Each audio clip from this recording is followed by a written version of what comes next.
Good afternoon. Hi. Could you please tell us your name? Jennifer West. And Ms. West, how are you employed? I'm a teacher. Now, I want to take you back to January of 2023. Were you a teacher then as well? Yes. What school did you teach at? Rich Neck Elementary. How long have you been a teacher?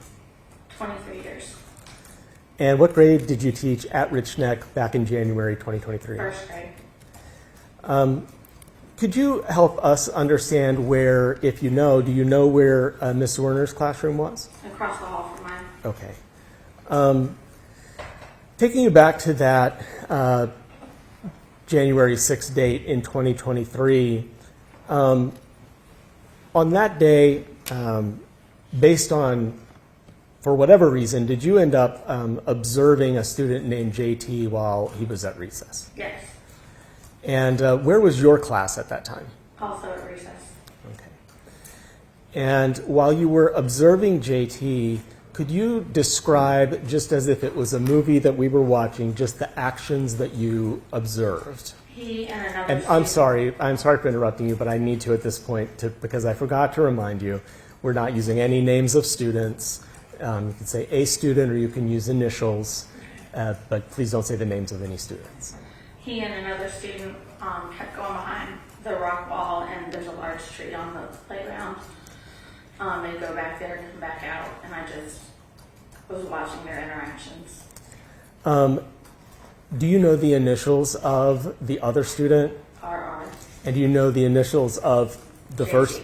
Okay.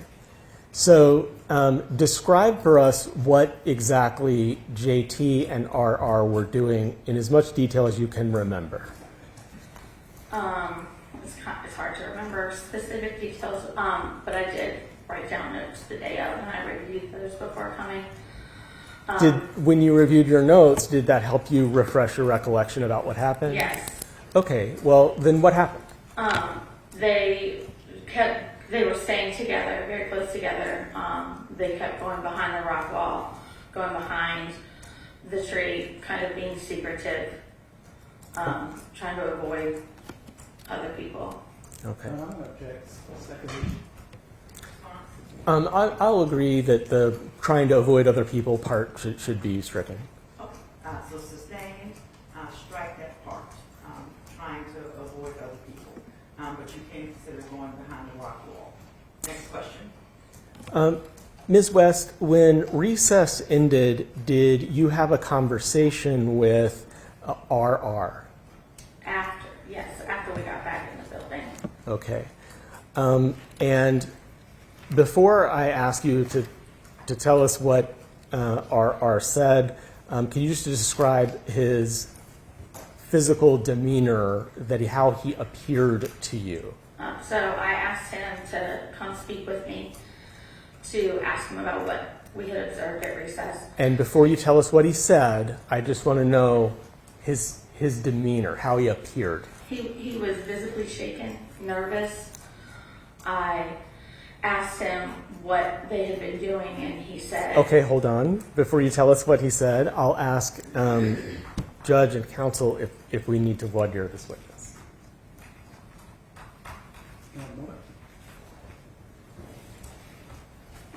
Just hold on just a moment, okay?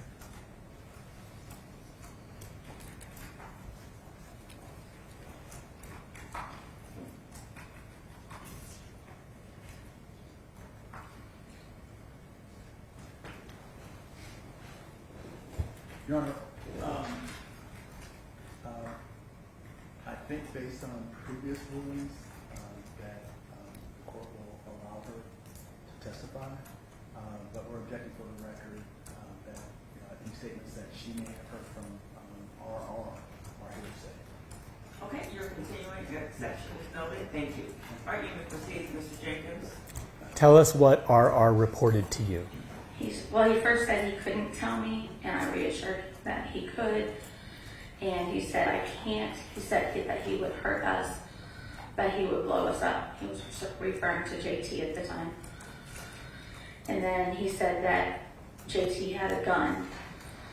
And at that time, I asked him what it looked like to kind of confirm whether it was real or not. And he said that he saw the bullets, and I said, well, what color? And he said they were bullet colored. And at that point, he was crying, and I had RR come into my classroom. And then once RR was in your classroom, did you place a call? I did. I called the front office And what was the purpose of that call? to report what RR had told me. Okay. And who answered the phone? Mr. Sims, our music teacher. Okay. Thank you. If you could give me just a moment.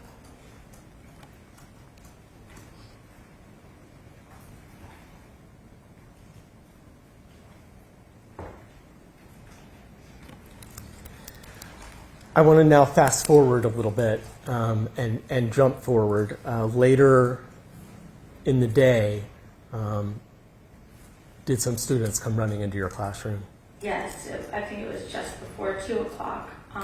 Hold on. Can you back up from that for a moment and just walk us through what happened that you observed or heard in the moments before students came into your classroom? I heard a gunshot, and I immediately knew what it was. And I went to my classroom door, opened it, and Abby's students came running out, and I ushered them into my classroom. And I could see that Abby was standing. She had just exited her room, and I could tell that her hand was bloody, and there was blood on the floor. Once the last student that was on their way out came out, I shut my door and proceeded to lock down, turn off the lights, and settle the students. In as much detail as you remember, can you describe the behaviors that you observed, the demeanor that you observed of the students as they came in? They were terrified, many of them crying. RR was situated behind me. I was sitting on the floor with the students around me, and he kept repeating, I told you. I tried to keep you safe. I told you. And I just kept reassuring. There were a few students who were trying to tell me what happened, but I didn't want my class that didn't witness it to hear all of the details. And I just kept reassuring them that we were okay. Were some of the children were crying? Yes. All right.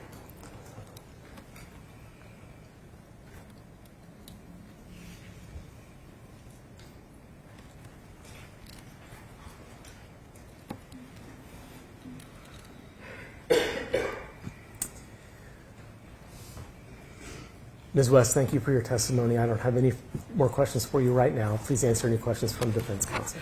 Yes,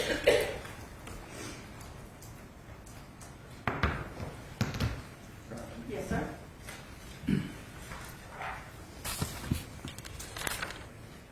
All right. Good afternoon. How are you? I'm okay. I understand that you're upset, and that's reasonable. Whose student was RR? Was that your student? No, that was Abby's student. Okay. Did you have a relationship with RR? Or?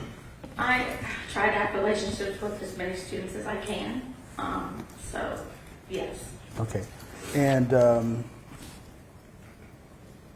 when you had contact with RR after recess, could you tell us again what prompted that? What I was observing at recess was RR and JT kept going behind the rock wall, behind the tree, Okay. and I asked him to come tell me what was going on at recess. Okay. Did you, during that recess time, did you believe that JT possessed a firearm? I was not convinced until I spoke with RR. Okay. So while the children were out on the recess, you did not feel a sense of danger or imminent harm to the children. Is that correct? I don't really know how to answer that. We were kind of observing. I had been told that Dr. Parker had been made aware. Your Honor, I'm going to object to that statement.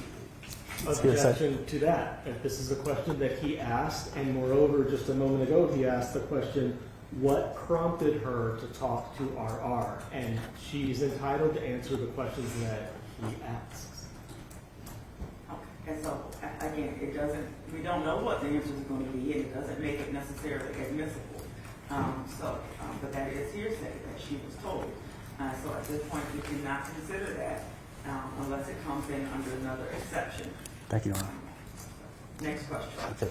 So, based on your observations of RR, you weren't convinced that he possessed a firearm. Is that correct? I was convinced they were hiding something. Okay.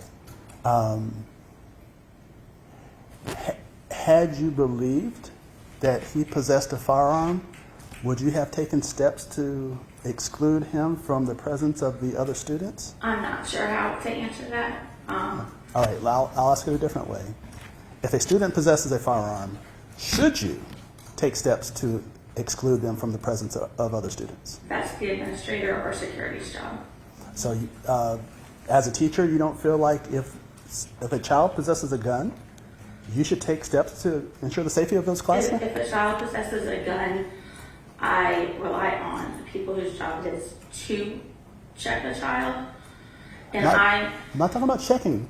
I'm talking about protecting the other students. I understand that. But it also could be protection of the other students by not exacerbating the situation. Okay, so you're saying if a student possesses a firearm, it's better to leave that student in the presence of other students so the students won't become exasperated? Is that what you're saying? No, I'm saying I would contact security and administration, and they will handle the student. Okay, so you're essentially saying it's not your responsibility to protect the students. That's not what I'm saying. What you're saying is you're going to rely on somebody else to protect the students. Is that correct? Sure. Okay. All right. Did you have any conversations with Dr. Parker prior to the shooting? Yes. Okay. It was, I don't know that I would call it a conversation. It was an interaction that lasted about 5 seconds. Okay.